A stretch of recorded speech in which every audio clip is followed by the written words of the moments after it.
再来看副总统赖清德伫新北市万里的旧厝昨红白讲有违建，新北市政府是表示讲，若是证明讲厝是伫民国70年前起的，就无违建的问题。赖清德今仔嘛出面说明哦，伊讲这间厝原本是公寮，伫民国70年前就已经起好了，所以并无违法。另外，国民党的侯友宜今仔是去花莲，立委鲍坤基嘛出面表示支持。民众党的郭文德是继续提出医疗政策，对照白生囝佮安乐死的议题发表看法。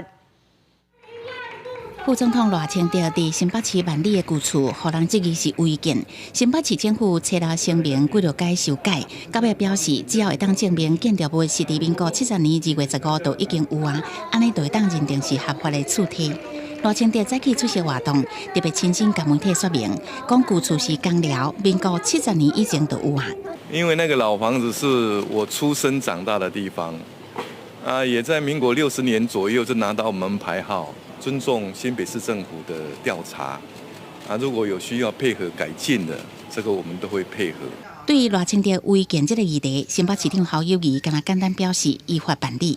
侯友宜透早去花莲进行宣布行程。互人解读是要甲花莲立委鲍坤基受报关系，经过票仓。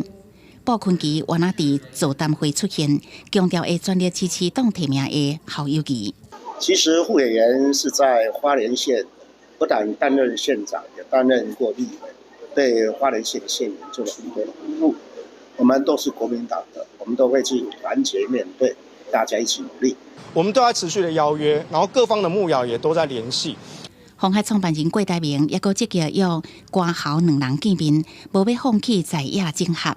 若是民众党总统参选人郭文哲连续2天提出医疗政策，测试搁提供敏感的议题。你这种安乐死的问题，你知道吗？我也觉得，我个人是赞成的。为什么会这样？因为我是实际上看过那些病人的样子嘛。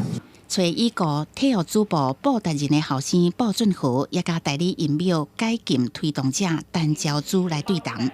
郭文哲希望伫安乐死甲代理疫苗这个政策先掌握话语权。记者综合报道。